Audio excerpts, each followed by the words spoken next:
كما صليت على إبراهيم وعلى آل إبراهيم إنك حميد مجيد اللهم بارك على محمد وعلى آل محمد كما باركت على إبراهيم وعلى آل إبراهيم إنك حميد مجيد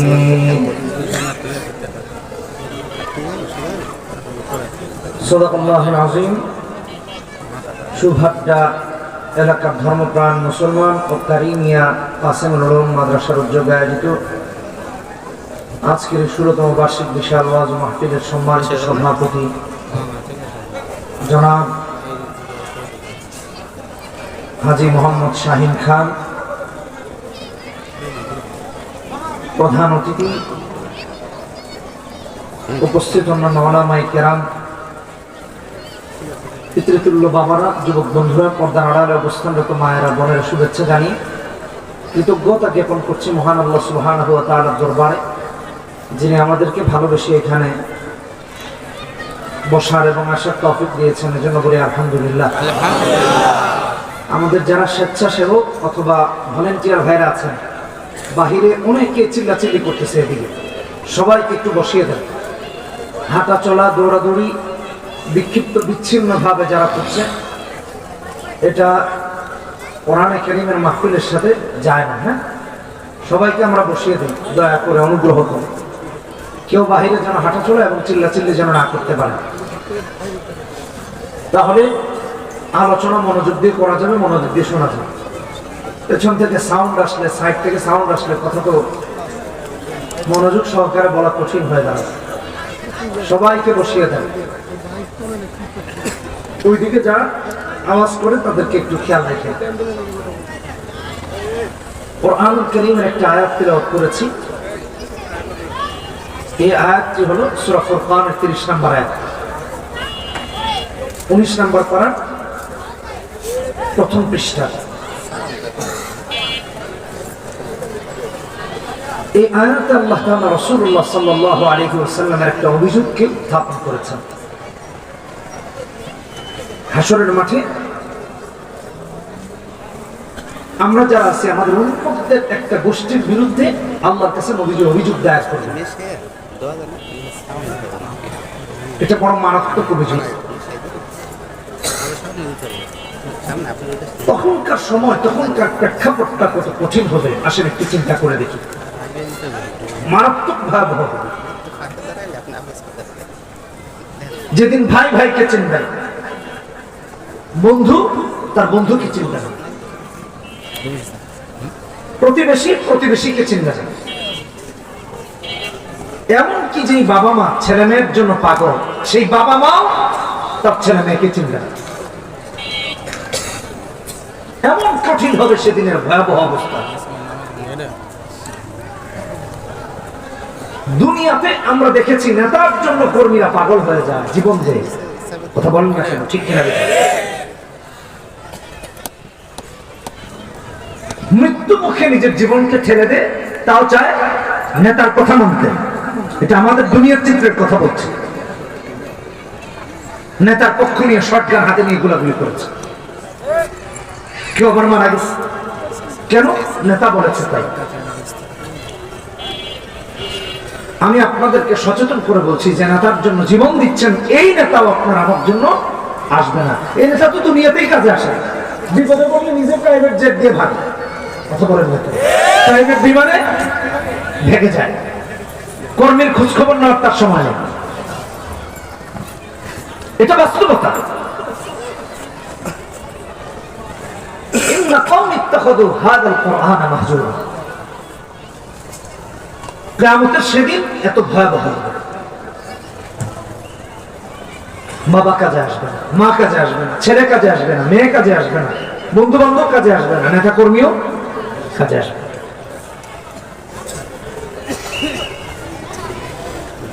নবীজি সেদিন কি অভিযোগ করবেন? মুহাম্মদ সাল্লাল্লাহু আলাইহি ওয়াসাল্লাম অভিযোগ করবেন। নবীজি হলেন বিচার দায়রকারী, আল্লাহ হবেন বিচারক। আর দোষী যারা, তা আমাদের মাঝে থেকে একটা গোষ্ঠী হবে যারা দুনিয়াতে 50 বছর বেঁচেছে, 30 বছর বেঁচেছে, 40 বছর বেঁচেছে, 60, 70, 80 বছর বেঁচেছে, কিন্তু একটা দিন কোরআন পড়ে নাই, কোরআন বুঝে নাই, চেষ্টাও করে নাই, কোরআনের সাথে কোনো সম্পর্ক নাই।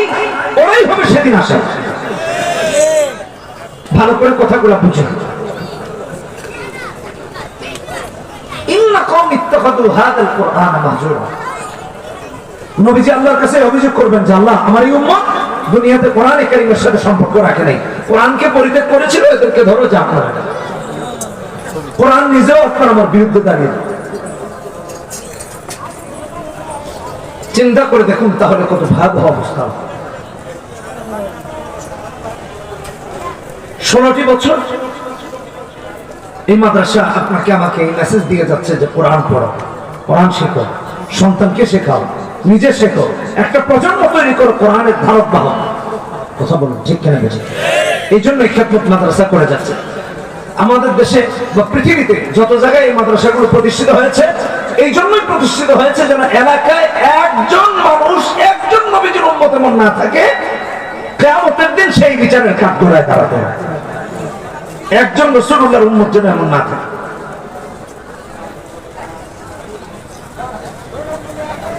আমার বন্ধুগণ, কিয়ামতের দিন মুসিবতের সময়, যেদিন ভাই কাজে আসবে না, বন্ধু কাজে আসবে না, প্রতিবেশী কাজে আসবে না, পড়োশী কাজে আসবে না, নেতা কর্মীও কাজে আসবে না, কলিজার টুকরা বাবা মা, দুনিয়াতে যেই বাবা মা সন্তান যদি গাড়ির নিচে পড়তে নেই, বাবা মা জীবন দিয়ে সন্তানকে উদ্ধার করে কিনা জোরে বলেন। এই বাবা মা ছেলে মেয়েকে দেখলে আরেক দিকে দৌড়াবে, না জানি ছেলে একটা নেকি চায় বসে কিনা, না জানি মেয়েটা একটা নেকি চায় বসে কিনা। এমন সন্তান, এমন বাবা মা, বাবা মাকে দেখে, বাবা মা সন্তানকে দেখে দৌড়াতে থাকবে আনাফসি আনাফসি বলে। যেদিন আপনার আমার সবচেয়ে বেশি প্রয়োজন হবে মুহাম্মদ সাল্লাল্লাহু আলাইহি ওয়াসাল্লামের শাফাআত, রাসূলুল্লাহর সুপারিশ, ওই দিন কিনা আপনি আর আমি দেখতে পারবো পৃথিবীতে থাকাকালীন, দুনিয়াতে বাঁচাকালীন কোরআন পরিত্যাগ করার কারণে সেই নবীজিও আপনার আমার বিরুদ্ধে আল্লাহর কাছে বিচার দায়ের করবেন। বিচারটা একটু দেখুন, বিচারক হবেন স্বয়ং আল্লাহ, নবীজি হবেন বিচার দায়েরকারী, অভিযোগ প্রদানকারী, আর উম্মত হবে আসামি। বিচারকের যিনি বন্ধু, আর তিনি যদি আল্লাহর কাছে বিচার দায়ের করেন, এখান থেকে বাঁচার আর কোনো উপায় এই উম্মতের জন্য হবে না। আর উম্মতের পক্ষেও দাঁড়ানোর মতো রাসূলুল্লাহর বিরুদ্ধে কিয়ামতের আগে পরে কোনোদিনও কারো সুযোগ হবে না। ঠিক কিনা বেটি? কি ভয়াবহ হবে একটু চিন্তা করে দেখেন। ইন্না কওমি ইত্তাখাযু হাযাল কুরআন মাহজুরা। নবীজি অভিযোগ করবেন কোরআন না জানার কারণে, কোরআন না পড়তে পারার কারণে, কোরআনের সাথে সম্পর্ক না থাকার কারণে এই অভিযোগ করবেন। একটু মনে করে দেখেন তো, আমাদের এখানে যারা আছি অধিকাংশ জন আমরা কোরআন পড়তে পারি না। অধিকাংশ যারা মাদ্রাসায় পড়িনি তাদের অধিকাংশ কোরআন পড়তে পারে। বলেন তো, যদি এই অবস্থায় মৃত্যু হয় তাহলে তো সেই দলে আপনার আমার জায়গা হয়, সে আসামিদের কাতারে আপনার আমার জায়গা হয়, অভিযুক্তদের কাতারে আপনার আমার জায়গা হয়। আল্লাহর কাছে কি জবাব দিব একটু চিন্তা করে। সেদিন বাঁচবো কিভাবে একটু চিন্তা করে। আমার বন্ধুগণ, শুধু এটুকুই না, এই মহল্লাটা একটু খুঁজে দেখেন, মহল্লার অলিগলি বাড়িগুলো একটু তালাশ করে দেখেন। এই মহল্লাতে এমন বহু বাড়ি আছে যেই বাড়িতে শেষ 20 বছরের কোনোদিন কোরআন পড়া হয় নাই। এমন বহু বাবা আছে যে 20 বছরে কোরআন পড়ে নাই। এমন বহু সন্তান আছে 20 বছরে যে কোরআন কারীম হাত দিয়ে ধরে নাই। এমন বহু কন্যা সন্তান আছে শেষ 20 বছরে 2004 থেকে 24 পর্যন্ত কোনোদিন কোরআন কারীমের তেলাওয়াত করে নাই। আমাদের বহু স্ত্রীগণ আছেন 20 বছরের শেষ কোনোদিন কোরআন কারীমের তেলাওয়াত করেন নাই। আছে না নাই জোরে বলেন? টেলিভিশন প্রতিদিন দেখে, মোবাইল প্রতি সেকেন্ডে সেকেন্ডে দেখে, সবকিছু তার ঠিক আছে, শুধু কোরআনের সাথে দূরত্ব তৈরি হয়ে গেছে।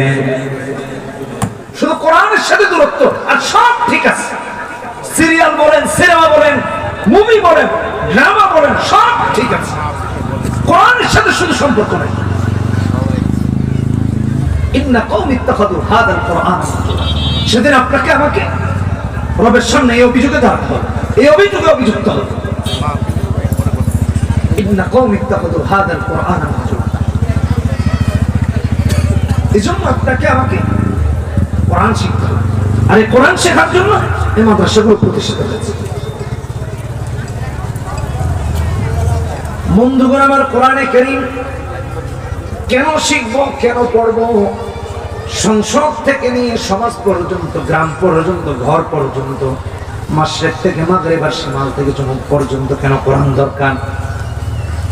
কারণ আল্লাহ রাব্বুল আলামিন বলেছেন, শাহরু রমাদানাল্লাযী উনজিলা ফীহিল কুরআন হুদাল লিন-নাসি ওয়া বাইয়িনাতিন মিনাল হুদা ওয়াল ফুরকান। গোটা বিশ্ববাসীর জন্য, তাম পৃথিবীতে যত মানুষ আছে সমস্ত মানুষের মুক্তির জন্য আমার আল্লাহ কোরআনে কারীমকে বানিয়ে দিলেন পথ নির্দেশনা। সুবহানাল্লাহ। কোরআন যারা পড়বে, কোরআন যারা বুঝবে, তারা দুনিয়া আখিরাতে সফল কাম হয়ে আমার আল্লাহ রাব্বুল আলামিনের জান্নাতি হয়ে যাবে। কারণ এটা মুক্তির পথে, যারা কোরআন পড়ে দুনিয়া আখিরাতে তারা মুক্তি পেয়ে যায়। কোরআন আপনাকে আমাকে আলোকিত করতে থাকে। এই পৃথিবীতে আপনি আর আমি মুসাফির। ইমাম ইবনে কাসির আলাইহি রাহমাহ খুব সুন্দর একটা দৃষ্টান্ত দিয়েছেন। পৃথিবীতে আমরা যারা আছি প্রত্যেকেই একটা স্বপ্নের মতো জীবন যাপন করছি। একজন ঘুমন্ত ব্যক্তি যেভাবে স্বপ্ন দেখে, ঠিক তেমনি ভাবে এই পৃথিবীতে আপনি আমি বেঁচে আছি। পার্থক্য হলো স্বপ্ন দেখার জন্য চক্ষু বন্ধ করতে হয়, আর পৃথিবী নামক স্বপ্নে আপনাকে আমাকে বসবাস করার জন্য চক্ষু ফুটতে হয়। পৃথিবীতে আসা না আমার ভাইয়েরা, দুনিয়ার স্বপ্নের সমাপ্তি ঘটে চক্ষু বন্ধ হয়ে যাওয়ার মাধ্যমে, আর ঘুমে থাকা মানুষের স্বপ্ন শেষ হয়ে চক্ষু খোলার মাধ্যমে। যখন ঠিক কিনা বেটি? আমাদের যাদের চক্ষু বন্ধ হয়ে যাবে সবাই মিলে খবর নিয়ে রেখে আসবে।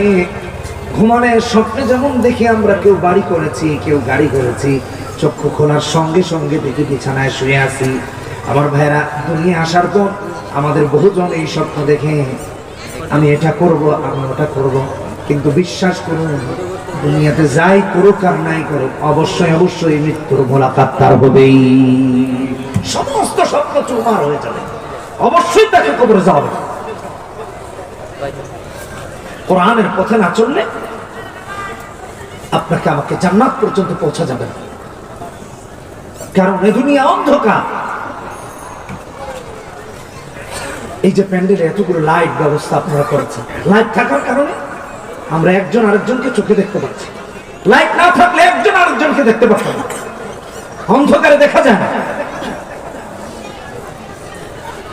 ঠিক তেমনি ভাবে মোটর সাইকেলে যদি লাইট না থাকে আর ভাঙা রাস্তায় যদি সেটা চলে, বিপদে পড়ার সম্মুখীন হওয়ার সম্ভাবনা আছে। বিপদে পড়ার সম্ভাবনা আছে। হঠাৎ এক জায়গায় দেখবে চাকা খুলেই রয়ে গেছে, মোটর সাইকেল বাঁধবে, হেঁটে হেঁটে যাচ্ছে, রাস্তা ভাঙা, হোঁচট খেলে দাঁত ভেঙে যাবে, নাক ফেটে যাবে, হাঁটু ফেটে যাবে, পা ভেঙে যাবে। আবার যদি তার সাথে লাইট থাকে, চাই সেটা মোবাইলের হোক, চাই সেটা গাড়ির হোক, চাই সেটা মোটর সাইকেলের হোক, লাইটের আলো দিয়ে সে পথ দেখে দেখে নিরাপদে তার গন্তব্যে পৌঁছে যাবে।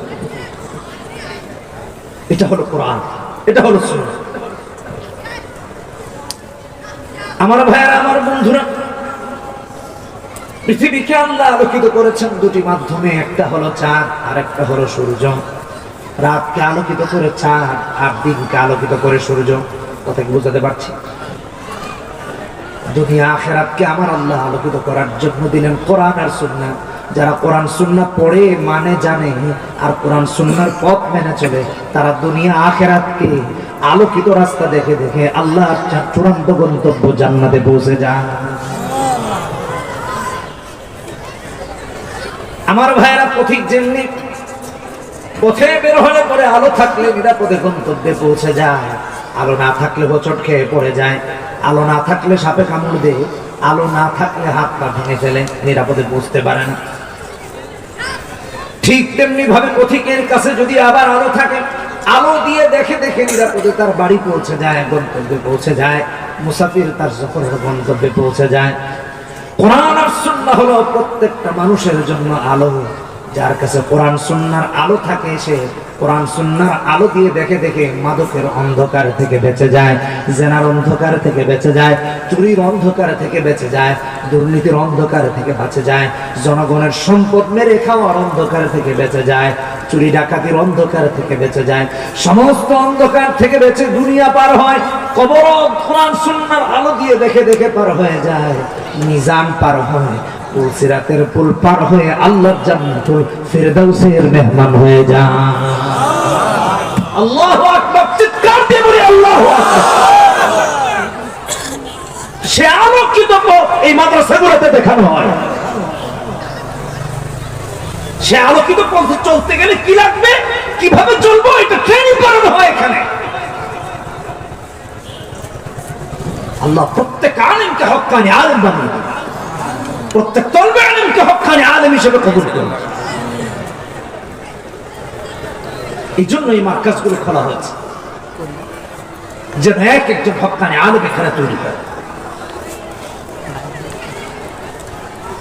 কোরআনে আমার আল্লাহ এই জন্য বলেছেন, সূরা ইব্রাহিম প্রথম আয়াত, কিতাবুন আনজালনাহু ইলাইকা লিতুখরিজান নাসা মিনাজ-যুলুমাতি ইলান-নূর।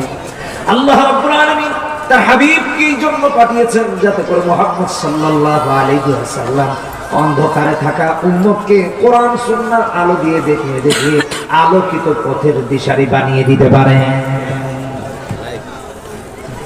এই জন্য আল্লাহ তাআলা মুহাম্মদ সাল্লাল্লাহু আলাইহি ওয়াসাল্লামকে পাঠিয়েছেন।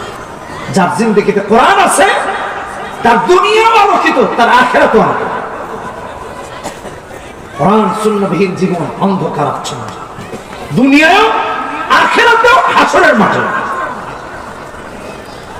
যার জিন্দেগিতে কোরআন নাই, যার জিন্দেগিতে সুন্নাহ নাই, হাসরের মাঠে অপরাধীদের কাতারে দাঁড়াতে হবে। আর সে অপরাধীদের কাতারে দাঁড় করাবেন স্বয়ং মুহাম্মদ সাল্লাল্লাহু আলাইহি ওয়াসাল্লাম। কি ভয়াবহ একটু চিন্তা করে দেখি। কোরআন পড়ি, কোরআন অনুযায়ী জীবন গঠন করি। আমার ভাইয়েরা, আমার বন্ধুরা, তাই তো আমার আল্লাহ কোরআনে কারিমে অন্য জায়গায় কোরআনকে কিতাবকে যেন আঁকড়ে ধরে, তাই বলছেন সূরা আরাফ 170 নম্বর আয়াত, والذين يمسكون بالكتاب وأقاموا الصلاة إنا لا نضيع أجر المصلحين। আল্লাহর কিতাবকে যারা আঁকড়ে ধরে সালাত কায়েম করে, আমার আল্লাহ বলেন মুসলিহিনের আমল আমার আল্লাহ কখনো নষ্ট করেন না। মুসলিহিনের আমল কেন নষ্ট হয় না? তার নিয়ত থাকে সালাত আদায় করছি তো রবের জন্য করছি, কোরআন পড়ছি তো আমার আল্লাহর জন্য পড়ছি, নামাজ কায়েম করে তো আল্লাহর দেখানো পথে আদায় করে, নতুন করে নামাজের কোনো নিয়ম বানায় না। কেন বেঠিক জোরে বলেন। হঠাৎ একদিন এক ভাই একটা ভিডিও পাঠালো, নামাজ আদায় করছে, মনে হচ্ছে তামাশা করছে। সাহাবী, তাবেঈ, তাবেঈ, আইম্মা, মুজতাহিদিন কেউ এভাবে নামাজ আদায় করেন নাই। হক্কানি উলামাদের তরফ থেকে, পক্ষ থেকে এভাবে নামাজ আমরা দেখিও না। নামাজ আদায় করছে ভয়ঙ্কর ভাবে, আবার ইমাম সেজে গেছে। ইমামুজ্জামান, গুলিস্তানের তামাম, মুজাদ্দিদুজ্জামান, বুঝলেন কত কিছু যে লাগাইছে আল্লাহ। নামের আগে 32টা টাইপ। সুন্নাহ ব্যতিরেকে কোন ব্যক্তি কামেল মুমিন হতে পারে না। ভালো করে বুঝে রাখবেন, যারা প্রথম বস্তুকে সুন্নাহ না, তো পরিপূর্ণ মুমিন না, ইমাম হয় কেন? আপনি আমি কতটা ভ্রষ্টতার মাঝে থাকলে পরে এমন ব্যক্তিকে ইমাম বানায়। এই সমস্যার কারণ কি জানেন? কোরআন থেকে দূরে সরে যাও। আপনি আমি যত কোরআন থেকে দূরে সরেছি, জাহেলদেরকে, মূর্খদেরকে, জালিমদেরকে আমাদের মাথার উপর বসিয়েছি। নেতৃত্বে বসিয়েছে, আর কোন কারণ না। এই জন্য সালাত আদায় করবে, এই সালাতেই নামাজ রবের আরশ পর্যন্ত পৌঁছা দেবে। প্রথম আসমান থেকে ফেরেশতারা ধরে তার চেহারাও না বলবে না, তোর এই নামাজের মাধ্যমে দরকার নাই। কারণ নামাজে গিয়েছে মানুষকে খুশি করানোর জন্য, লোক দেখানোর জন্য, নির্বাচনে ভোট পাওয়ার জন্য। কথা বলেন ঠিক কিনা? আছে না? সারা বছর দেখবেন নামাজে নেই, হঠাৎ করে দেখবেন এলাকার মসজিদে গিয়ে 5 পারা তুমি পরে প্রথম কাতারে। ধর্ম ব্যবসা করতে গিয়েছে, সালাতে যায়, এই জন্য তার নামাজ রবের কাছে কবুল হবে না। আমার বন্ধুগণ, কিতাবুল ঈমানে নবীজি বলেছেন, হাদিস মুসলিম শরীফের প্রথম হাদিস কিতাবুল ঈমান, ইবাদত করবে তো এমন ভাবে করবে যেন আল্লাহকে দেখে। আল্লাহকে দেখার মতো যদি অন্তর্দৃষ্টি না হয়, তাহলে এমন ভাবে করবে যে তার আল্লাহ তাকে দেখেন। ওই লোক যে মসজিদে যায়, আল্লাহকে দেখার অন্তর্দৃষ্টি তো নাই, এখন যখন যায় আল্লাহকে দেখাতে যায় না, বরং মানুষকে দেখাতে যায়। যেরকম ঠিক কিনা বেটি? এমন নামাজি নামাজ আদায় করবে, এমন যাকাত আদায়কারী যাকাত আদায় করবে, এমন হাজী সাহেব হজ করবে, কিন্তু তার হজ, তার নামাজ, তার ইবাদত, তার রোজা, তার যাকাত আল্লাহর আরশ পর্যন্ত গিয়ে পৌঁছায় না। একটা নেকি এমন আল্লাহর কাছে কবুল হয়। ইন্না লা নুদিউ আজরাল মুসলিহিন, মুসলিহিনদের আমল আল্লাহ নষ্ট করেন না, কারণ তার রবের আরশে পৌঁছায়, সুরক্ষিত থাকে। যে মানুষটা কোরআন সহি হালাল হারাম মেনে চলে, ইবাদত করে তো আল্লাহকে খুশির জন্য করে, আল্লাহ আল্লাহ রাসূলের দেখানো পথে ঘরে সে মুসলিহিন। আর মুসলিহিনের আমল সরাসরি রবের পর্যন্ত পৌঁছে যায়, আল্লাহর কাছে জমা থাকে। হাসরের মাঠে যখন দাঁড়াবে, আল্লাহ বলবেন, এই নাও তোমার সালাত, এই নাও তোমার সিয়াম, এই নাও তোমার যাকাত, এই নাও তোমার হজ। আমার আল্লাহ তার ডান হাতে আমলনামা দিয়ে বলবেন, বান্দা যাও আল্লাহর জান্নাতে ঢুকে যাও। বহু জাহান্নামী দাঁড়িয়ে বলবে, আল্লাহ এত সালাত আদায় করলাম, আমার নামাজ, আমার সালাত কেন তোমার কাছে আসলো না? আমার ভাইয়েরা সালাত আদায় করেছে ঠিকই, 20 বছর তাহাজ্জুদ পড়েছে ঠিকই, কিন্তু কোরআন বিশুদ্ধ নাই। যেরকম ঠিক কিনা বেটি? 20 বছর তাহাজ্জুদ মিস করে না। সমস্যা হলো কোরআন কারীম বিশুদ্ধ নয়। কিভাবে আল্লাহর কাছে তার এই নামাজ কবুল হবে? কোরআন বিশুদ্ধ না হলে নামাজ বিশুদ্ধ হয় না। আল্লাহর কাছে কোন নামাজ পাঠাবো আপনি? আমাদের এই মাদ্রাসার মক্তবের বাচ্চার কাছে জিজ্ঞেস করেন, নামাজ ভাঙার কারণ 19টি, তার প্রথমটাই হলো নামাজের কেরাত অশুদ্ধ করা। যার কেরাত অশুদ্ধ তার নামাজ হয় না। এই নামাজ মানুষকে দেখানোর নামাজ, এটা আল্লাহকে সন্তুষ্ট করার নয়। আল্লাহ আমাদেরকে হেদায়েত দান করুন। আপনাদের পার্শ্ববর্তী এক জায়গায় নামাজ দাঁড়িয়েছে, এসি মসজিদ, বড় মসজিদ। আমার ডান পাশে এক মুসল্লি দাঁড়িয়েছে, ইমাম সাহেব সূরা ফাতিহা পড়ছেন, তিনিও পড়ছেন, কিন্তু তিনি জোরে পড়ছেন না, ফিস ফিস করে পড়ছেন।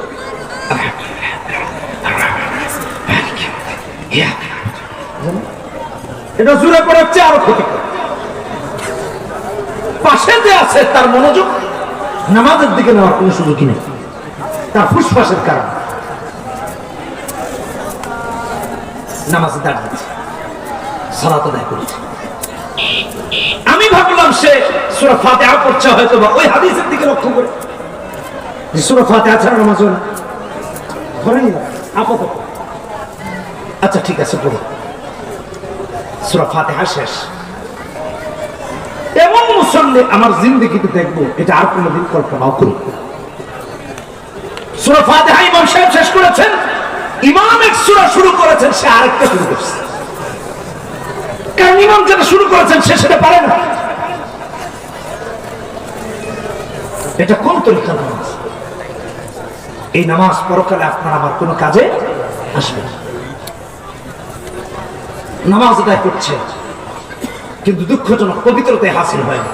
কিভাবে নামাজ পড়বে? আমি নিজের চোখে এরকম বহু ঘটনার সাক্ষী, লন্ডনে, আমেরিকাতে, কানাডাতে নিজের চোখে দেখছি। চুল কেটেছে, বেশিরভাগ কৃষ্ণাঙ্গ মুসলিম যারা তাদেরকে দেখেছি, কালো মুসলিম, এই সব দেশে দেখেছি। কয়টার কথা বলবো, একটা উদাহরণ দিই। চুল কেটেছে, চুলগুলো সব দিকে এরকম সমান, এটাকে আবার বেনি করেছে, বেনি বেঁধেছে, ওই যে পাটের দড়ির মতো যেরকম এরকম ফেলে রাখেন, এরকম করে চারদিকে ফেলে রাখছে। মসজিদের প্রথম কাতারে গিয়ে দাঁড়িয়েছে নামাজের জন্য। চিন্তা করা যায়, যার পবিত্রতা হাসিল হয় না তার নামাজই হয় না, কিভাবে আপনার আমার নামাজ বিশুদ্ধ হবে? আল্লাহ কসম, এই নামাজ আল্লাহর আরশ পর্যন্ত গিয়ে কখনো পৌঁছাবে? ইমাম সাহেবকে জিজ্ঞেস করলাম, হুজুর এই অবস্থা মুসল্লি, ও তার আগে ভাতিজাস, তাকে জিজ্ঞেস করলাম যে এরকম করে মসজিদে এসেছে, বলছে আঙ্কেল তুমি এটা বুঝবা না চাচ্ছ। আমি বললাম আমি তো এই প্রজন্মের ছেলে পেলে, বুঝবো না মানে? বলছে এটা ডিজাইন, ডিজাইন ফ্যাশন, এটা ফ্যাশন হতে পারে, ইহুদি নাসারা, মুসলমানের না, নবীজির না, ইসলামের না, কোরআনের না। এখন আমাদের সন্তানদেরকেও দেখা যায় ইহুদি নাসারার ফ্যাশন নিয়ে মসজিদে গিয়ে দাঁড়ায় মুসলমান দাবি করে। এরা মুসলমান নয়, এদের ইসলাম আর ঈমান, ওদের পথে কোরআন আর সুন্নাহর ঈমান না। যেটা ধারণ করেছে এটা কোত্থেকে পেয়েছে? তার মতো করে সে একটা পথ বানিয়েছে। আমার জন্য মন চাইবে না, ওই যে সূরা ফাতিহার পরে এক সূরা পড়ে ইমাম সাহেব এটা সে বানিয়ে নিয়েছে। কেন আপনি পড়েন না? কেন কোরআনে কারীম পড়েন না? কেন মাদ্রাসায় পড়েন না? কেন করছে? বাধাটা দিয়েছে। বাঁচতে হলে জানতে হবে কোরআন সুন্নাহ জানতে হবে। কথা বলেন ঠিক কিনা? বাঁচতে হলে জানতে হবে কোরআন সুন্নাহ জানতে হবে। বাঁচতে হলে ইহুদি নাসারা থেকে জানতে হবে। কোরআনে কারীম থেকে শিখবে, কোরআনে কারীম থেকে। ইমাম সাহেবকে বললাম, হুজুর এই যে এমন করে চুল রেখেছে, পার্লারে গিয়ে নাকি 20-25 হাজার টাকা খরচ করে বাংলাদেশের চুলগুলা এরকম বুঝলেন পাটের দড়ি বানাইছে, চারদিকে রাখছে, নামিয়ে রেখেছে। আপনি যদি মিষ্টি কুমড়া অর্ধেকটা করে ভেতর ফেলে দিয়া টুকরা টুকরা করে যদি ক্যাপ বানান, যেরকম এখান থেকে চারদিকে পড়ে থাকবে, তার চুলগুলো এরকম পড়ে আসছে। কথা বুঝলেন? বেনি বাড়া। সে মনে করছে তাকে তো সুপার হিরো লাগতেছে, আসলে মসজিদের যে জুতা চুল লাগতেছে এটা চাল। কথা বলেন না কেন? এটা কোনো ফ্যাশন হতে পারে? ইমাম সাহেবকে বললাম, হুজুর তার যদি গোসল ফরজ হয়, এই ছেলে ফরজ গোসল আদায় করবে কেন? চুল তো ঝটকা না, গোসল তো হবে না, পবিত্রতা হবে। এগুলো বলা দরকার। হুজুর বলতেছেন এমনি তো আসে না, তাও আসছে। এটা যদি বলি তাহলে আসবে। বাস্তবতা, বাস্তবতা। কারণ এখনকার যুবকরা এতটাই কোরআন সুন্নাহ থেকে দূরে সরে গেছে যে জয় শ্রীরামের স্লোগান দিয়ে সে যে তার ঈমান হয়ে যাচ্ছে তার খবরই নাই। দলের জন্য, পদের জন্য, পদ টিকিয়ে রাখার জন্য কাফের মুশরিক হয়ে যাওয়ার প্রতিযোগিতা তৈরি হয়েছে। কারণ কোরআনের জ্ঞান তার মাঝে নাই। দলের জন্য ঈমানবিহীন জিন্দেগি পার করছে। চিন্তা করা যায়? উচিত ছিল যে কোনো মূল্যে ঈমানের উপর একটা অভিযোগ থাকে। আর সামান্য একটা পদের জন্য জয় শ্রীরামের স্লোগান দিচ্ছে। আপনার আমার ভাই বোনদের কথা বলতেছি, আকাশের কোন ফেরেশতার কথা না। আমাদের কারো সন্তান সে গিয়ে খোঁজ নিয়ে দেখে, কারো বাবা, কারো চাচা, কারো ভাই, কারো ভাই। ঈমানের কোন পর্যায়ে আপনার আমার হালত একটু চিন্তা করে দেখেন। এগুলো করা যাবে না। হাসরের মাঠে দাঁড়িয়ে বলতে আল্লাহ আমার ইবাদত, আমার নামাজ 20 বছর তো তাহাজ্জুদ বাদ দেয়নি, আমার তাহাজ্জুদ গেল। আল্লাহ বলবেন তোমার তাহাজ্জুদের সালাত আমার আরশ পর্যন্তই পৌঁছায়। আর যে মুসলিম তার উদ্দেশ্য আল্লাহকে খুশি করা, এজন্য সালাত আদায় করেছে, নামাজ কায়েম করেছে। যে মুসলিম তার তিলাওয়াত সহিহ, যে মুসলিম তার পদ্ধতি সহিহ, সালাত আদায় করেছে, সঙ্গে সঙ্গে আল্লাহর আরশে পৌঁছে গেছে। হাসরের মাঠে আল্লাহ তারা এগুলো দিয়ে সম্মানিত করে জান্নাতে ঢুকায় দেন। এই জন্য বন্ধুগণ আমার, কোরআনকে আমার আল্লাহ সহজ করে দিয়ে বলেছেন ওয়ালাকাদ ইয়াসসারনাল কুরআনা লিযিকর ফাহাল মিন মুদ্দাকির। সূরা কামার 27 নম্বর পারা, একবার না, দুইবার না, তিনবার না, চারবার বলেছেন ওয়ালাকাদ ইয়াসসারনাল কুরআনা লিযিকর। 17 নম্বর আয়াত সূরা কামারের 22 নম্বর আয়াত, 32 নম্বর আয়াত, 40 নম্বর আয়াত, বারবার বলেছেন আমি কোরআনকে সহজ করে দিয়েছি আমার ভাইরা। এই জন্য কোরআন সহজ, আর কোরআন সহজ দেখে দেখবেন 8 বছরের 10 বছরের বাচ্চারা অনবরত রবের কালাম পড়ে পড়ে শেষ করে দেয়। 8 মাসে হাফেজ হয়ে যায়, 6 মাসে হাফেজ হয়ে যায়, 1 বছরে হাফেজ হয়ে যায়, 3 মাসে হাফেজ হয়ে যায়। এটা কোরআনে কারীমের মুজিজা। তাম পৃথিবীতে অন্য কোন ধর্মগ্রন্থ কেউ এভাবে মুখস্থ করেছে তার নজির দেখাতে পারবে না। এই জন্য আমরা ধর্মপ্রাণ, আমাদের সমস্ত কিছুর উপরে আমাদের ধর্ম। কথা বলেন ঠিক কিনা?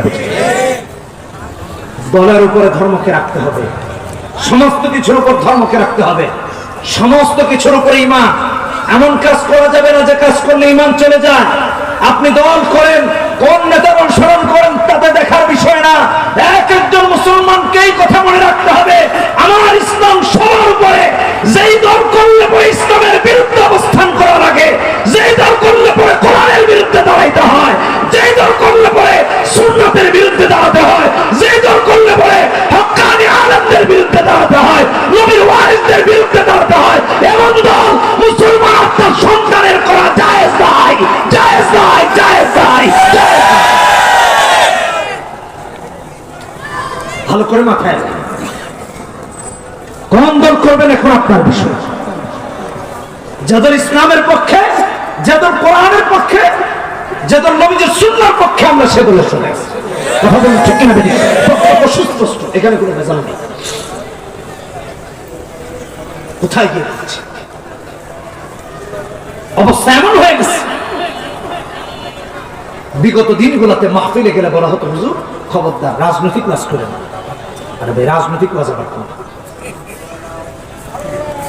আল্লাহ তাআলা সূরা আলে ইমরান 110 নম্বর আয়াত, রাজনৈতিক আয়াত। এখন আল্লাহ যদি রাজনৈতিক আয়াত নাযিল করেন তো আমি রাজনৈতিক কথা বলবো না? বলবো। হুজুর এটা কোন রাজনৈতিক? নেতার পিছনে যখন ঘোরেন তখন তখন নেতার চরিত্র ফুলের মতো পবিত্র। কথা বলে ঠিক কিনা?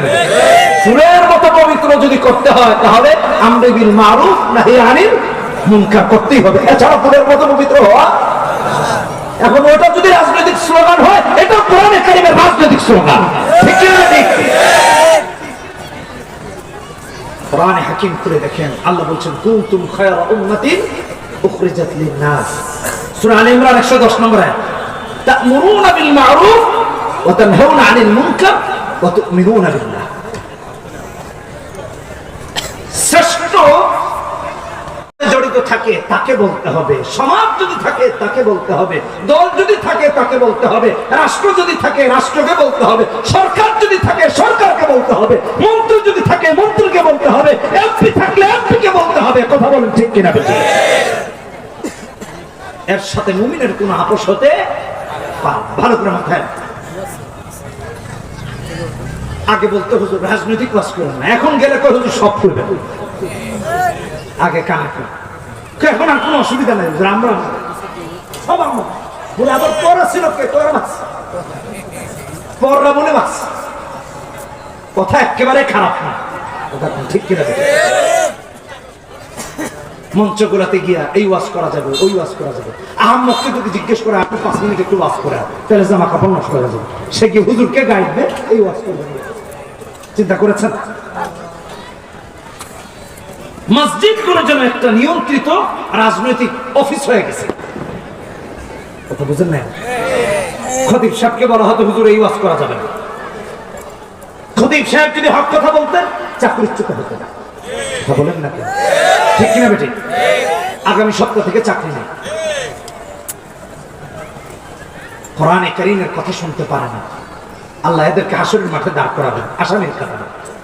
ইন্না কওমি ইত্তাখাযু হাযাল কুরআনা মাহজুরা, এই কোরআনকে পরিত্যাগ করেছে, এদেরকে ধরো না, রাসূল দাঁড় করাবে। একটু ভালো করে বোঝার চেষ্টা করি। শুধু তাই না, কোরআনের কথা তো শুনতে ভালো লাগেই না, কোরআনে কারিমের তিলাওয়াত শুনতেও পছন্দ করে না।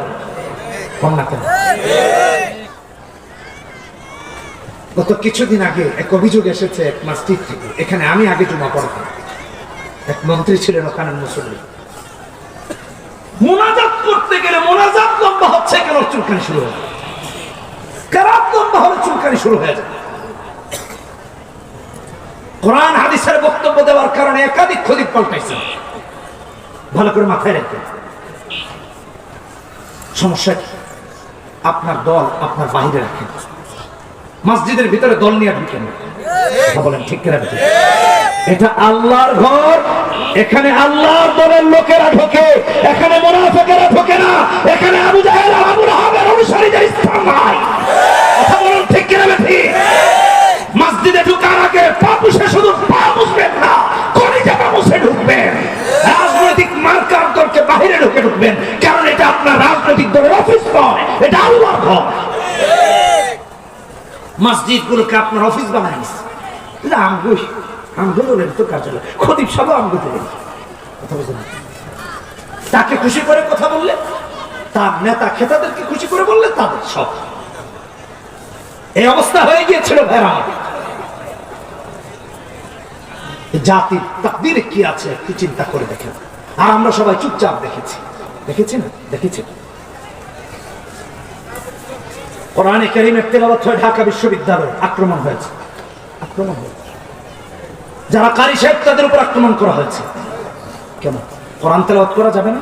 ওখানে তো পূজা হয়, আমরা তো কোনোদিন বাধা দিইনি। দিয়েছি? কথা বলেন, বাধা দিয়েছি? উলঙ্গ হয়ে অশ্লীল ভাবে অনেকে হাঁটাচলা করে, আমরা বাধা দিয়েছি? দেশের হুজুরা বাধা দিয়েছে? কোরআন তেলাওয়াত করতে অসুবিধা কোথায়? গত রমাদানের কথা বলছি, রমজান মাসে ঢাকা বিশ্ববিদ্যালয়ে কোরআন তেলাওয়াতের আয়োজন করা হয়েছে, কারি সাহেবের উপর আক্রমণ করা হয়েছে। কাফেরেরাও এমন করে। মসজিদে একটু যদি লম্বা কেরাত হয় বিরক্ত হয়ে যায়। বিশ্বাস করুন, এটা কেন জানেন? কোরআন থেকে দূরত্ব তৈরি হওয়ার কারণে। এই জন্য সমাজের সাথে দূরত্ব তৈরি হয়েছে। এখন মনে করে কোরআনের কথা বললেই রাজনীতি, এখন মনে করে কোরআনের কথা বললেই ওর গায়ে লাগছে, তার নেতার গায়ে লাগছে, তার মন্ত্রীর গায়ে লেগেছে। না, এটা তোমার অপারগতা, আলেমের নয়। তুমি কোরআন না পড়ার কারণে জানাই না এটা আল্লাহর বক্তব্য, তুমি মনে করছো এটা রাজনৈতিক। রাজনৈতিক হলে আলেমের কিছু আসে যায় না, কারণ আল্লাহর কথা আলেমকে বলতেই হবে। তিনি আল্লাহর গোলাম, তুমি তোমার নেতার গোলাম হতে পারো। ঠিক কিনা? ঠিক। ভালো করে কথাগুলো শুনো আমার ভাইরা।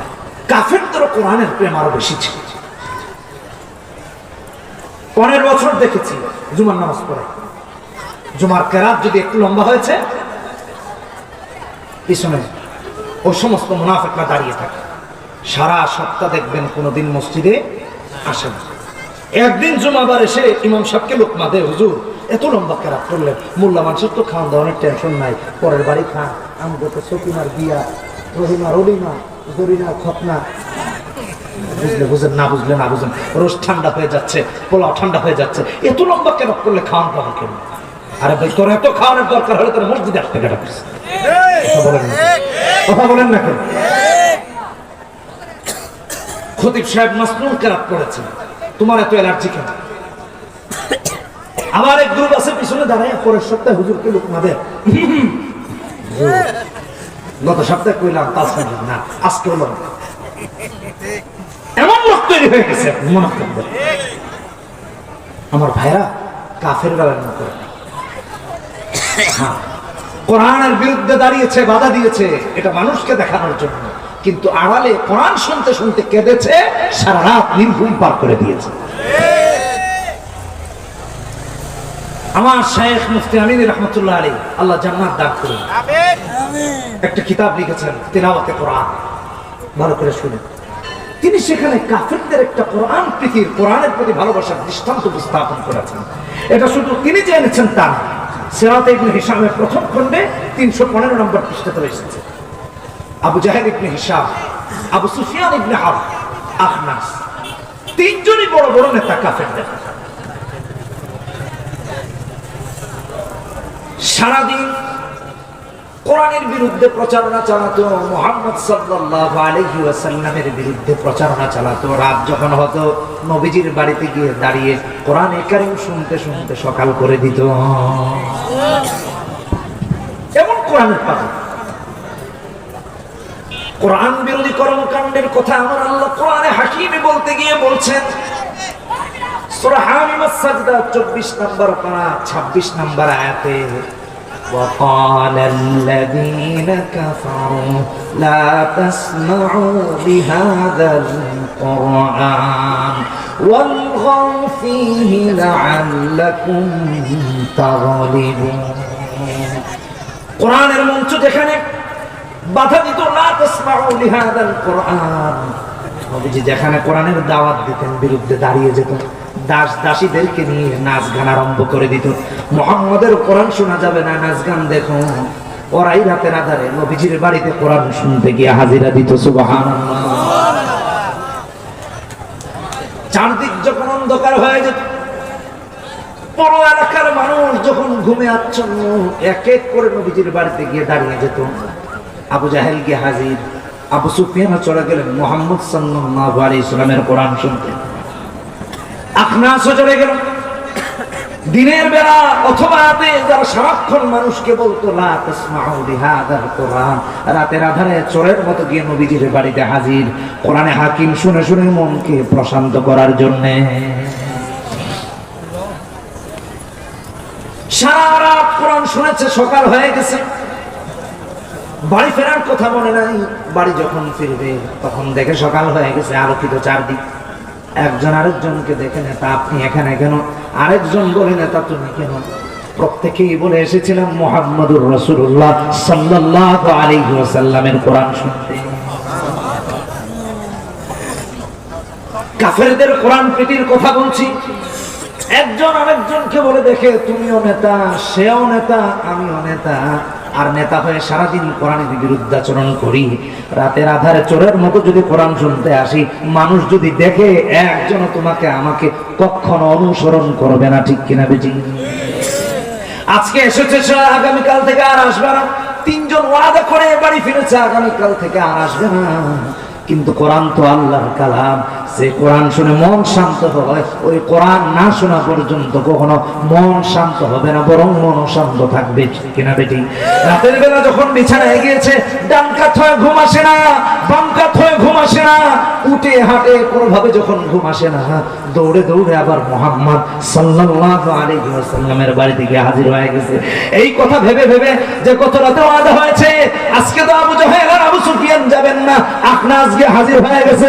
কারণ হলো ঘুম নাই, ডান কাতেও আসে না, বাম কাতেও আসে না, উঠেও আসে না, বসেও আসে না, শুয়েও আসে না, গিয়ে হাজির হয়ে গেছে।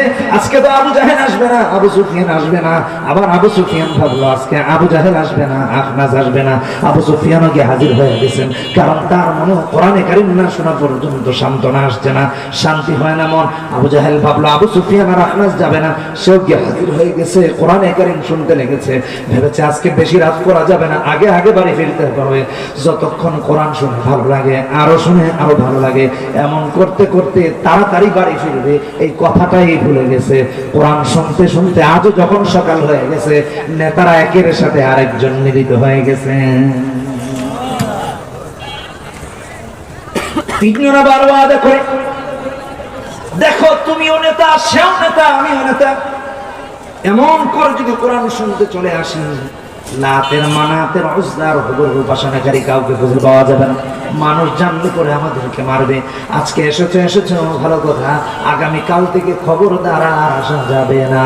বাড়ি গিয়েছে, আমার আল্লাহ কয় ইন হুয়া ইল্লা ওয়াহিয়ুন ইউহা আল্লামাহু শাদীদুল কুওয়া যু মিররাতিন فاستوى وهو بالأفق الأعلى ثم دنا فتدلى فكان قاب قوسين أو أدنى فأوحى إلى عبده মা আওহা। আল্লাহু আকবার। কড়াভাবে ওয়াদা করে বাড়ি ফিরেছে, আগামীকাল থেকে আর কখনো মুহাম্মদ সাল্লাল্লাহু আলাইহি ওয়াসাল্লামের কোরআন শুনতে আসবে না। আল্লাহর কালাম যেহেতু সত্য, এটা কবির কবিতা নয়, জাদুঘরের কোন মন্ত্র নয়, ঠিক কিনা বেঠি? কিন্তু আর আসেন, অশান্ত মনটা আরো অশান্ত হয়ে গেছে।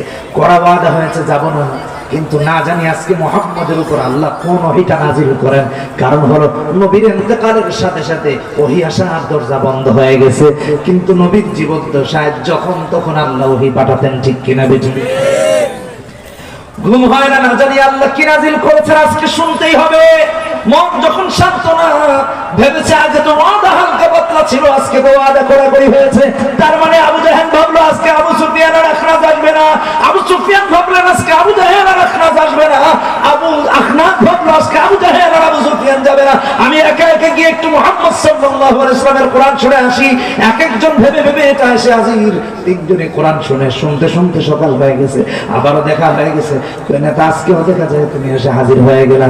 একজন আরেকজনকে কয় দেখো এত করে করি ওয়াদা করি, কিন্তু কোনটাম তোমাকে আমাকে মুহাম্মদ সাল্লাল্লাহু আলাইহি ওয়াসাল্লামের কোরআন শুনতে নিয়ে আসে। এখন ওরাই বলে দেখো, আমরা কেউ বলি মুহাম্মদকে পাগল, কেউ বলি জাদুঘর, কেউ বলি কবি, কেউ বলি গণক, কেউ বলি বিভ্রান্ত বিপদগামী।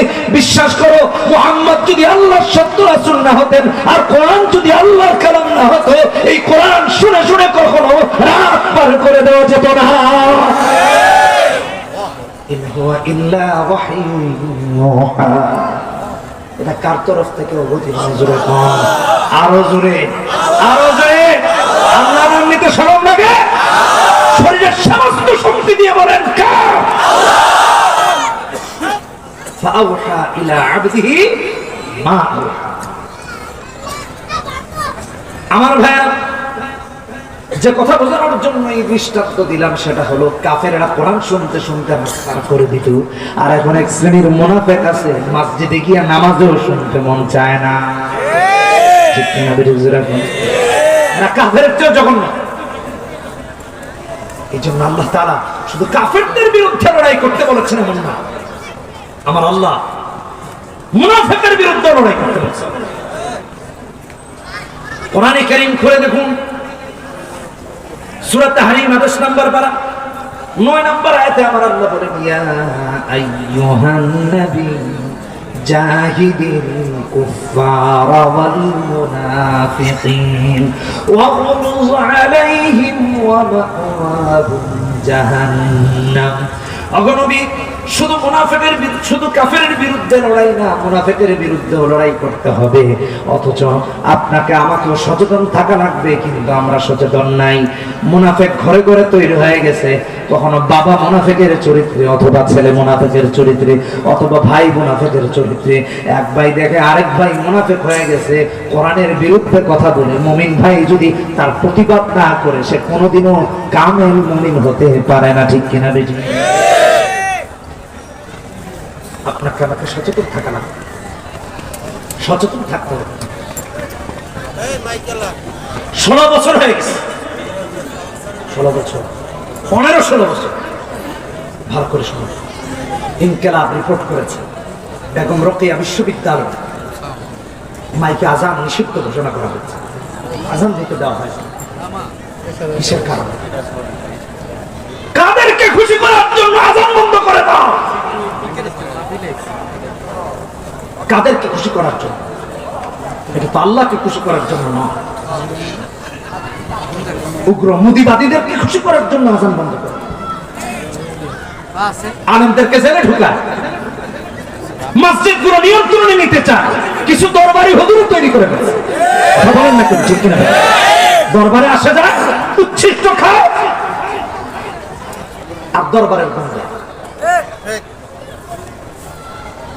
দেখেছেন না, বিগত 16 বছরে আলেমদেরকে জঙ্গি অপবাদ দিয়ে দিয়ে জেলখানায় ঢুকে আছে। এরা হাদিস পড়ানো ছাড়া, তাফসীর পড়া বা পড়ানো ছাড়া, কোরআন হাদিসের কথা বলা ছাড়া বোমা বানানো, অস্ত্রবাজি, বোমাবাজির সাথে এরা জড়িত নয়।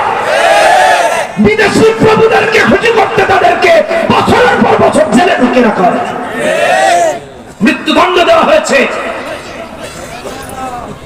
আপনাকে আমাকে সচেতন থাকা লাগবে, বুঝতে হবে।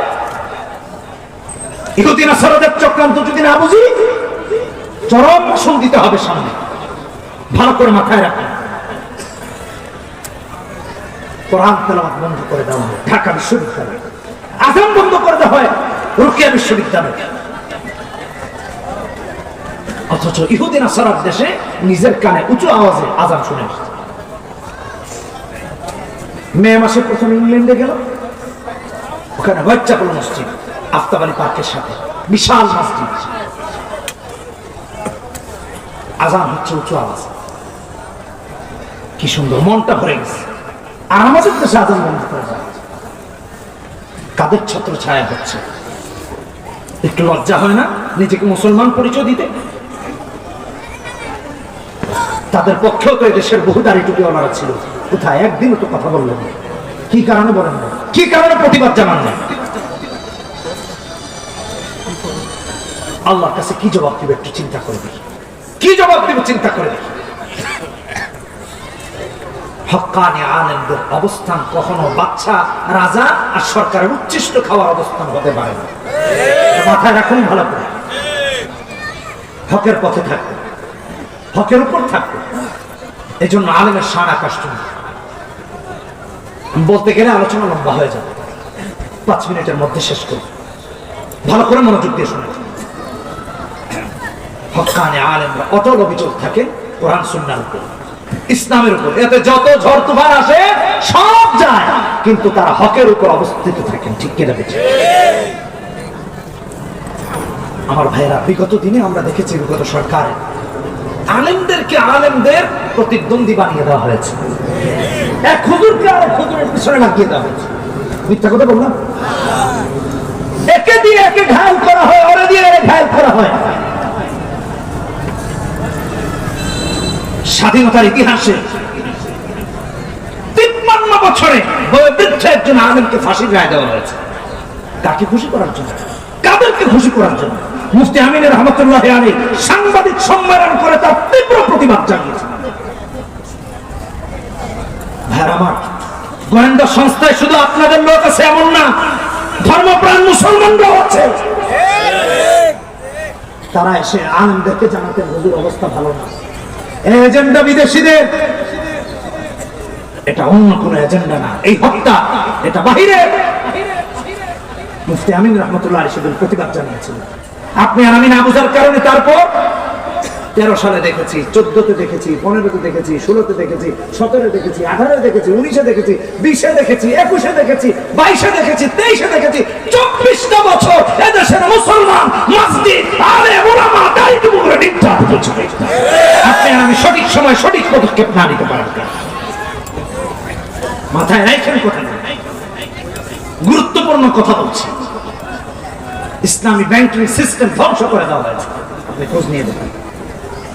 বিদেশি দালালদেরকে দায়িত্ব দেওয়া হয়েছে এই ব্যাংকে সব টাকা নিয়ে যাবে, হাজার হাজার কোটি টাকা নিয়ে গেছে।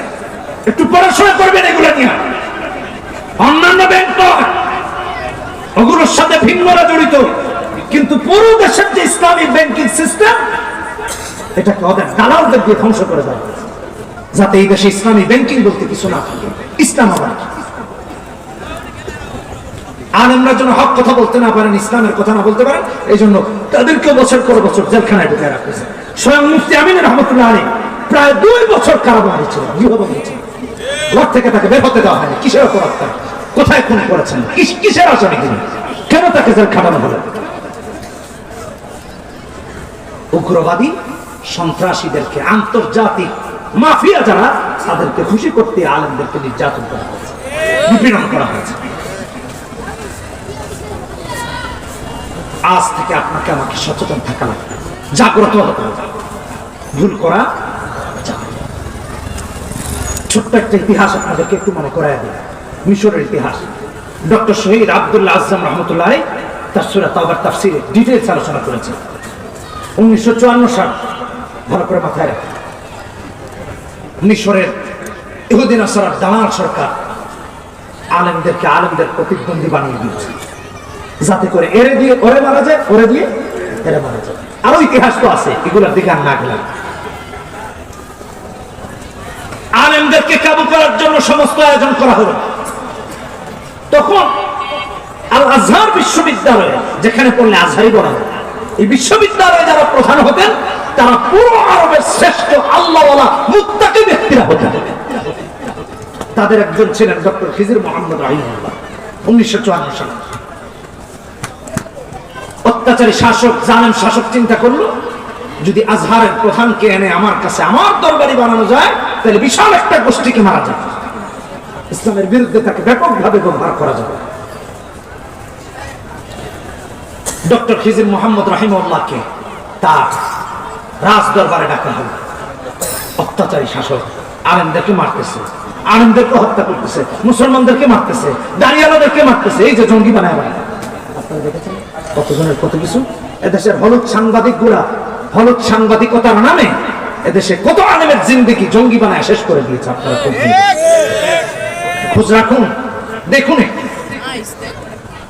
এরা এদেশের সাংবাদিক না, এরা ভিনদেশি ভাড়াটিয়া এদেশের হলুদ সাংবাদিকতা করতে এসেছে। কথাগুলো মনে রাখে, কোনদিন মরে যেতে পারি যে কথাগুলো রাফি বিন মনির বলে গেছিল, একটু মাথায় রেখে। ডক্টর খিজির মোহাম্মদ রাহিমাহুল্লাহকে রমজান মাসে অত্যাচারী শাসক দাওয়াত দিয়ে নিয়েছে। তিনি গিয়ে বসেছেন, ইফতারি গ্রহণ করতে বলা হয়েছে। ডক্টর খিজির মোহাম্মদ রাহিমাহুল্লাহ বললেন, হুররিমাত আলাইকুমুল মাইতা, এটা কোরআনের আয়াত, মৃতকে আল্লাহ হারাম করেছেন। বাচ্চা বলছে এখানে তো এমন কিছু নাই হারাম হওয়ার মতো, ইফতারি দেওয়া হয়েছে। মূলত এই উচ্ছিষ্ট খাইয়ে দরবারি বানানোর অপচেষ্টা। ভালো করে মাথায় রাখেন।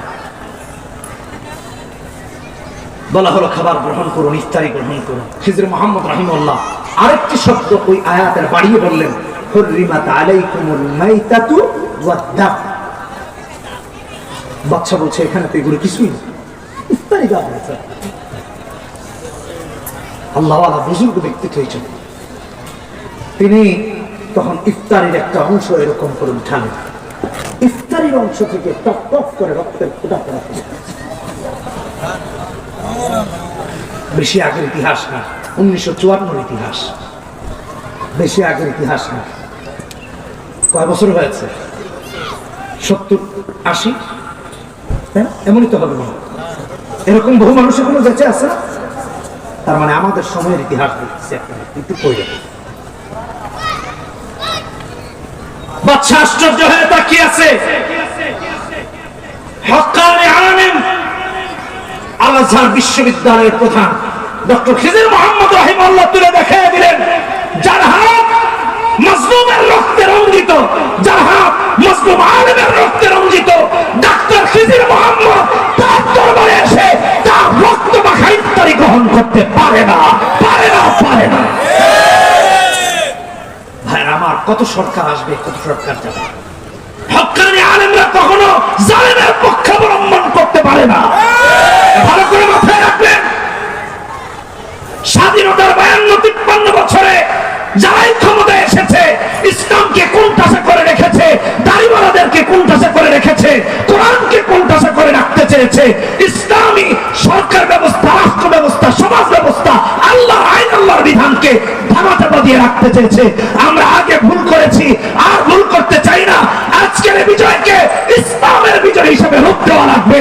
আমরা আর কাউকে চাই না। এক ভাই আরেক ভাইয়ের কাঁধে কাঁধ মিলিয়ে ইনশাআল্লাহ আগামী সরকার দেখতে চাই, কোরআনের সরকার দেখতে চাই, ইসলামের সরকার।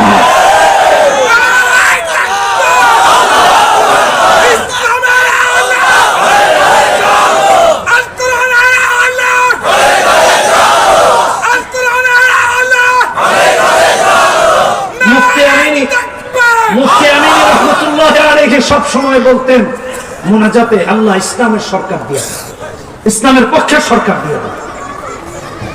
আমাদের দেশের অন্যান্য যারা আলেম আছেন তারাও একই কথা বলেন, ঠিক কেন? ভাইরা আমার, আপনাদের কাছে অনুরোধ থাকবে, আর ভুল করা সমস্ত ইসলামিক দলগুলোকে আল্লাহ তাআলা এক বানায় দেয়। ঠিক কিনা? সবার মনের ব্যথা আমরা এই কষ্ট আর মনে রাখতে চাই না। এখন আমরা সুন্দর একটা দেশ দেখতে চাই। কথা বলুন ঠিক কিনা? শয়তানগুলো চক্রান্ত করেই যাচ্ছে। কথা বলেন ঠিক কিনা? ওদের দেশে মসজিদ ভেঙে মন্দির বানায়, প্রত্যেক মসজিদের নিচে রাখি, আজকে একটা কালকে একটা, এটা বলে ওটা বলে। আর আমাদেরকে ওদিকে দেখলাম যে সীমান্ত পার হয়ে নাকি চলে আসতেছে। আমাদের বিবাড়িয়ার ভাইরা কইছে আমরা রেডি আছি। ঠিক কিনা বেটি? হ্যাঁ, আর বাকিরা তো রিজার্ভ। আমি আপনাদেরকে একটা তথ্য দিই, ওরা চায়না সামাল দিতেই তো সব সৈন্য দিয়ে রাখছে ওইদিকে, পাকিস্তানকে সামাল দিতে বাকিগুলা দিয়ে রাখছে, বাংলাদেশ সামাল দিবে কোত্থেকে? খোঁজ নিয়ে দেখেন, একটু পর্যবেক্ষণ করে দেখেন। আমি আজকের এই তাফসীর মাহফিল থেকে সারা দুনিয়ার মানুষদেরকে জানিয়ে দিতে চাই, চায়না সামাল দেওয়া অসুবিধা নাই, পাকিস্তান সামাল দেওয়া অসুবিধা নাই, বাংলাদেশের সাথে লাগবো না। এদেশের ছেলেরা তোমাদের সমর্থিত সরকারকে 45 মিনিট সময় দেয় নাই।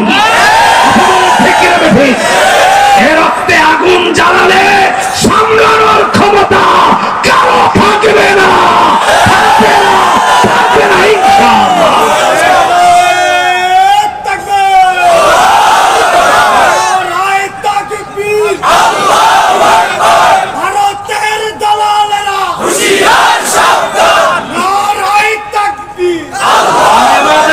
সরকারকে বলবো অন্যান্য প্রতিবেশী দেশের সাথে সুসম্পর্ক রাখুন। কথা বলেন ঠিক? এরপর দাদা বাবুদেরকে দেখেন, দেখান যে আব্বা জানের আওয়াজ। কথা বলেন ঠিক কিনা? আল্লাহ আমাদের হেদায়েত দান করুন, ইসলামের উপর প্রতিষ্ঠিত থাকার তৌফিক দান করুন, কোরআন সুন্নাহ মোতাবেক চলার তৌফিক দান করুন। এই মাদ্রাসাটা আছে, ইনশাআল্লাহ থাকবে ইলা ইয়াউমিল কিয়ামত পর্যন্ত। আপনারা সবাই যতদিন বেঁচে থাকবেন মাদ্রাসার সাথে থাকবেন তো ইনশাআল্লাহ, সন্তানকে দিন শেখাবেন তো ইনশাআল্লাহ। আল্লাহ আমাদের সবাইকে কবুল করুন। আমি তো জানি না হুজুর আসছেন কিনা, আগে কইবেন না, আমি তো এই জন্য আগে 5 মিনিট করে 10 মিনিট রাখতেছি। একটা সঙ্গীত টঙ্গীত দেন, জবাই করে ফেললে কি এটা চিন্তা করা যায়? কথা বুঝে এসেছে? সন্তানকে দিন শেখাবেন তো, সন্তানকে দিন শেখাবেন, ইসলাম শিখাবেন, কোরআন শিখাবেন। কারণ একজন বুদ্ধিমান বাবা তার সন্তানকে দিন শেখাবে। কথা বলেন ঠিক কিনা? মৃত্যুর পরে কাজে আসে। রাসূলুল্লাহ সাল্লাল্লাহু আলাইহি ওয়াসাল্লাম হাদিসের মধ্যে বলেছেন, তিরমিজির হাদিস 1432 নম্বর হাদিস, ভালো করে মাথায় রাখেন। মানুষ যখন